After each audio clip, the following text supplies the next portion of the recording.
on right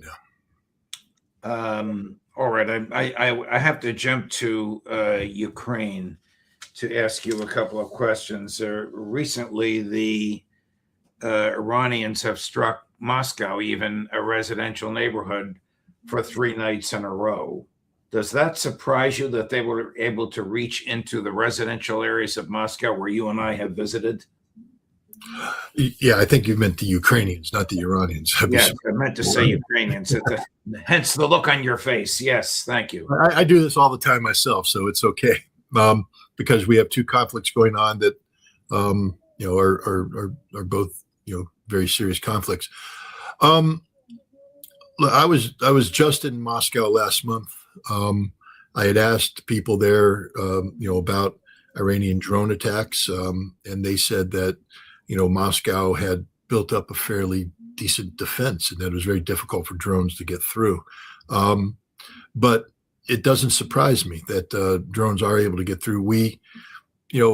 I've been following Russian developments in drone technologies, and there are, drones, of course, are guided. And I don't want to go on and on and on about how this works, but there are standard technologies that drones can use. They can upload to, Starlink is something they use. They also tap into local, cell phone infrastructure to communicate and to receive guidance. And then there's a blending of the two. The Russians have done something pretty neat where they have sort of their own neural network of drones, and the drones can adapt. So you can send a swarm of drones in, and as they get shot down or nullified, the drones sort of learn in the process and adapt and make adjustments. And I think the Ukrainians, who are literally right behind the Russians or in parallel with, in some cases ahead of the Russians, have similar technology. So it doesn't surprise me that if you fire enough drones into a problem set, that they're going to get through.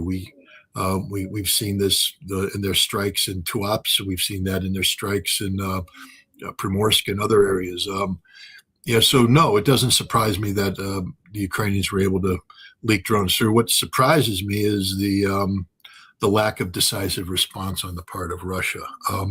We're getting to the point right now where this is almost becoming embarrassing for Russia. I mean, it is embarrassing for Russia, but normally Russia can point to the scoreboard and say, we're doing, but it's because normally trick plays don't win a game. That, you can be behind, you do the hook and ladder, and everybody goes, wow, that was cool, but can you do 6 more in a row? But the Ukrainians now are doing significant harm to Russian energy infrastructure. They at a time when Russia should be able to maximize export capabilities to earn money at this point of highest earning potential, the Ukrainians are throttling this down.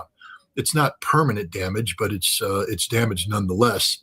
And you combine this also with these Ukrainian drone swarms are, the Russians have tracked it. They're flying through Poland and the Baltic states to strike St. Petersburg. They're going through Turkey into Georgia, through Azerbaijan and up the Caspian Sea through Kazakhstan to strike the interior of Russia. They're bypassing, standard air defense concentrations. This is an act of war for nations to allow their airspace to be used in this manner, and yet the Russians to date have done nothing. And I understand that the Russians want to avoid, are conducting escalation management, but at some point in time, the Russians are going to have to do something to stop this, or else the Ukrainians they run the risk of altering the strategic balance. I'm not going to say it's going to shift their favor, but this is a time when Europe is rattled, is shooken. The United States is indicating that we're not there behind them. And the last thing you need to do is, if you're Russia, is to have the Europeans saying, hey, this is working. This strategy of ours is working. We can double down on this. This is the time when you need Europe to disengage and say, no, we need to bring it into this conflict. But instead, Ukraine's successes are being used to solidify European resolve. And that's just not the direction I believe Russia should be going in. The special military operation has been going on for 4+ years. Does President Putin have the will to win? Of course he does. Of course he has the will to win. It's absurd to suggest otherwise. strategic commitment that's been made to this. The people who say that, and I know, I think I know where you're coming from, Judge, because those aren't your words; those are other people's words. I that means they don't have a clue that war isn't about what's happening. First of all, if you focus on what's happening on the battlefield, you understand that Russia is completely committed to winning a war of attrition, a war of attrition that isn't designed to have the Russians. This isn't the Yankees versus the Confederacy where the Union's willing to lose everybody. This would be a war of attrition with the Yankees saying we want to minimize casualties while we maximize Confederate casualties. That's the Russian approach, and it's Right. working. Why does Russia need to do that? Because Russia isn't going to sacrifice its economy. Its economy, people tend to forget that Russia was subjected to stringent sanctions that were designed to buckle the Russian economy. The goal of the U.S.-European sanctions program was to terminate the viability of Russia's economy. Russia's done the exact opposite. Russia has not only stabilized their economy is thriving, but it only thrives because you're not sacrificing all of your manpower in Ukraine, because you are allocating significant resources to sustaining civilian commerce. It's the genius of the Russian system. So those people who say Russia's not fully focused means you haven't a clue what's going on, because if Russia had done what everybody said they should have done, their economy wouldn't be doing what it's doing today, which is successful. And it's not just that the civilian side of the economy, Russia's outperforming the world in defense industry. The Russians have taken a defense industry that was largely dormant and have activated, brought it up to wartime functioning, and are pumping out missiles and tanks and everything else in numbers that people can't even imagine. It's not just about supporting what's going on in the special military operation. This is about Russia rebuilding their military, going from 900,000 to 1.6 million to over 2 million. Now, when you increase the numbers of troops that way, they need equipment. Where's that equipment coming from? From the factories that are not only supplying a war of attrition, which means you're taking casualties, but building new formations, not with just the first frontline order, but to sustain combat. Russia knows what it means. Once you engage, you have to have the missiles, the artillery shells, the fuel, and everything stockpiled up to keep the war going. Russia is doing this. We're the side that has nothing left. We're the side that has our armories emptied. The Russians know what they're doing. So when people say, does Putin have the commitment to do this? You don't know what you're talking about, Gilbert Doctorow. I knew you were going to throw that. I knew you were going to throw that in there. What do you think President Putin said on the phone to President Trump last week, when, according to the Russian readout and the American reports, he said, "Don't restart that war"? Well, remember, what precipitated this was a visit by Foreign Minister Araghchi, the Iranian foreign minister. Who was received by President Putin himself. Correct. And they had a conversation. It wasn't, Araghchi, a foreign minister, is in no position to come and dictate anything to a Russian president. So Araghchi wasn't going there threatening the Russian president. He was going there to offer insight into the Iranian thinking and to talk to the Russian president about strategic geopolitical realities. Iran has made it clear that there is no alternative for victory on their terms. People need to realize that when the United States and Israel began this conflict back in February 28th with our surprise attack while negotiations were taking place that would have resolved the nuclear issue, an act of perfidy, a war crime, that we launched this not to punish Iran, but to destroy Iran. One interesting thing came out in the past week.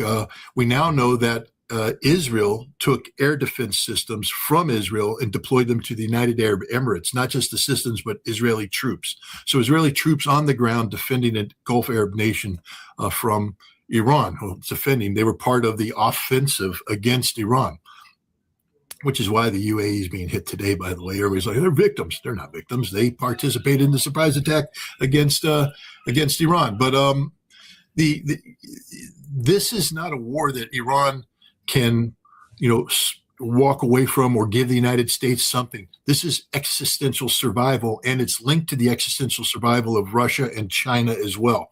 And the Russians know this, that if Iran goes, they will go, China will go.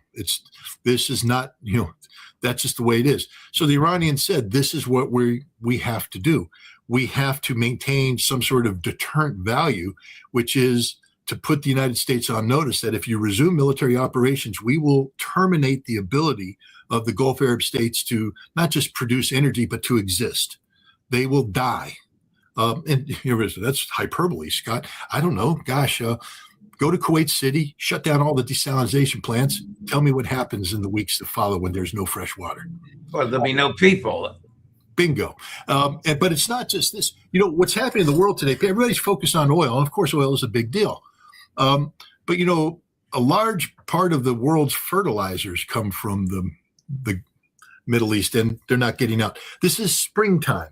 My grandfather, Marina's father, who was a great gardener, he's passed, but we still have the remnants of his garden. This is the planting season. You go out and you sow the fields. And if you're doing mass production of food, which we have to do in order to feed the global population, you need mass amounts of fertilizer, which is not available now thanks to Donald Trump. So we're facing a famine. We're facing energy slide. We're facing problems with advanced industries that need, for instance, helium. Large amount of helium production coming out of Qatar, not anymore. So there's a helium shortage. That's the end of that. This summer is going to be a very, very difficult summer. Lufthansa, major European airline, 20,000 flights canceled. They are going to run out of aviation fuel in a matter of weeks. And when that happens, it's not just that the airplanes will be grounded, that businesses will go out of business. Several major European air companies right now are no longer training flight attendants and pilots. And if you've ever run a business, you never stop the training. Even, for instance, when the U.S. military was reducing their forces, we always recruited new people because you're not inserting new blood. It's the end. It's over. So basically, Donald Trump is killing European aviation. He could be killing American aviation. It's not just Spirit that's going under. A lot of these airlines are operating on, razor thin margins right now. And now he's going to screw them up by jacking up already fuel prices through the roof. You see Delta Airlines canceling flights because they can't afford the fuel right now. That's a major airline canceling flights because they can't afford fuel. That's here in the United States. So this is what Aragchi told Putin. We're going to do this. We have to. We have to have this nuclear bomb, this economic nuclear bomb, to deter American irresponsibility. And Putin made the phone call. He made the phone call, which is rare. And he only does that to make certain points. And this point he made is, do not do this because the consequences will be mind-blowing. But the problem is Vladimir Putin is speaking to an insane individual. And we have to call it as we see it, Judge. The President of the United States is not a rational human being right now. He is a man who suffers from extreme narcissistic personality disorder. Scott, you have Trump derangement syndrome. I don't know. What do you call it when a guy illegally renames the Kennedy Center? The Trump Kennedy. You can't do it by law, but he did it. This is a man who's building monuments to himself. He fantasized about having his head on Mount Rushmore. I just came from Washington, D.C. They have banners with his stupid face staring down at you throughout Washington, D.C. This has never happened before in American history. And we have this narcissist out there who has populated a world that doesn't exist. He is Scott Bessent receiving information from the Freedom of the Foundation for the Defense of Democracy, which is an adjunct of the Israeli Foreign Ministry, getting advice about Iranian energy realities that don't exist. Iran is about to run out of storage capacity. No, they're not. Not even close. Iran can't earn any money. They can't pay their soul. If you go to the Pakistani border, Scott Bessent, let me tell you, call up the geospatial imagery people and say, give me satellite imagery of the Pakistani-Iranian border and count the trucks that are going in and out, and then calculate the amount of fuel that's going back and forth. Understand that all of it's being paid for in hard currency that's going to the Iranians. We live in a fantasy world. Our blockade is very successful. Our blockade hasn't been successful at all. Iran is pumping ships out, and that ships are going off, and they're making hard currency. Scott Bessent lives in a fantasy world. Pete Hegseth is saying, we can do this. We can't do anything. We lost the 40-day war. There's no way we can win the next war. Dark Eagle, that new hypersonic missile that we got out there, game changer. We got one battery, 8 missiles at $41 million each. There aren't going to be any more than that. And they don't work. We don't even know what the lethality of these are, you see, because we've never tested them against the hardened targets. So all the people saying, we've got Dark Eagle going to reach in and touch and take out the Iranian ballistic missile cities, and we're going to dude, we got 8 missiles that don't work. We're going to destroy nothing. Trump lives in a fantasy world of his own creation. I'm an analyst that spent my entire life connecting the dots. Sometimes I get it wrong. I'll admit it. A lot of times I get it right. And I've gotten it right in a lot of high-profile, high-pressure situations. But it's very difficult right now to sit here and try and figure out what's going on in Washington, D.C., because the map that I use and the dots I use don't exist in Donald Trump's brain. He lives in a fantasy world populated by dots that are just figments of his own imagination or whispered suggestions from sycophants who are there to stroke the ego of this extreme narcissist, which is the last thing you need to be doing with a narcissist. The Iranians may have done him a favor today because they've punched him in the nose. And hopefully it broke the nose, and Donald Trump's bleeding from the nose, figuratively, of course. And he's going to snap out of it and go, whoa, we have to stop this right now. Vladimir Putin told me what the consequences of this will be. And the consequences will be dire, not just for Trump. He's politically dead. Yeah, so we got 2 phone calls last week, one from Vladimir Putin and one from Miriam Adelson. Yeah. Well, Miriam, she needs to run to Israel and hide because Trump's going to lose the midterm elections. He can't win. He had a chance. He blew it. And so it's over for him. Now the question is he going to be more than just impeached, or is he going to be convicted? And if he keeps doing this stupidity, he'll be convicted because he'll lose the Senate and in margins that are capable of achieving conviction. And that's the end of it. He got off the helicopter with Donald Trump Jr., one of the most corrupt individuals in the world. People need to understand how these people are playing the market, how what they're doing here is designed to make people millions of dollars, not by building things that make America great again, but by cheating, insider trading, market manipulation. We suffer. Our 401k plans go away. Our retirement goes away. They make money. Miriam Adelson needs to understand that she's going to be blamed for this, as she should be, and she needs to get the hell out of Dodge. MAGA is finished. This is the reality of it. We're going to be looking at a political, revolution isn't the right word, but it's going to be political calamity as America tries to understand how to go forward. But it's not going to be with Donald Trump as a viable president. He may serve another 2 years if he doesn't get convicted, but his presidency is over, and he knows it now, which means this insane individual now is going to be even more desperate to try and do something radical to change the direction that we're on. Well, what happens if he listens to Miriam Adelson and Netanyahu and Pete Hegseth and resumes a heavy-duty bombing campaign? The American economy collapses totally in the summer of 2026. For the reasons you've just articulated. Can the Iranians withstand another 40 days of bombing? They already withstood the first 40 days. Did we get any better? I mean, normally if you're fighting a 15-round match, and you've gone in and you've punched yourself out in 7 rounds, do you expect suddenly to be able to punch even harder in the last 7 rounds? No, you're exhausted. Your body's spent. The Iranians weren't hurt in this 40 days. Again, I just want to point out the reality that we did no damage to Iran, none. And when I was a weapons inspector in Iraq, General Al-Ubaidi was the oil minister. He was also the head of defense industry. He ordered a study done on battle damage assessment, basically from the Iraqi perspective, what damage was done during Desert Storm, which was one of the greatest strategic air campaigns ever. It turns out we did no damage. We blew up a lot of buildings, empty buildings, but the strategic infrastructure, the production capacity that we were trying to destroy had all been evacuated and hidden. And it was the weapons inspectors that were able to go in, find it, and destroy it. But the bombing campaign did nothing. The Iranians learned from that, and they learned because, remember, June gave them a run-up on what could happen. So by the time we came rolling back in February 28th, there was nothing of substance to be bombed. We spent 40 days basically emptying our arsenals, and we accomplished absolutely nothing. So why does anybody believe that we can suddenly get it right this time around?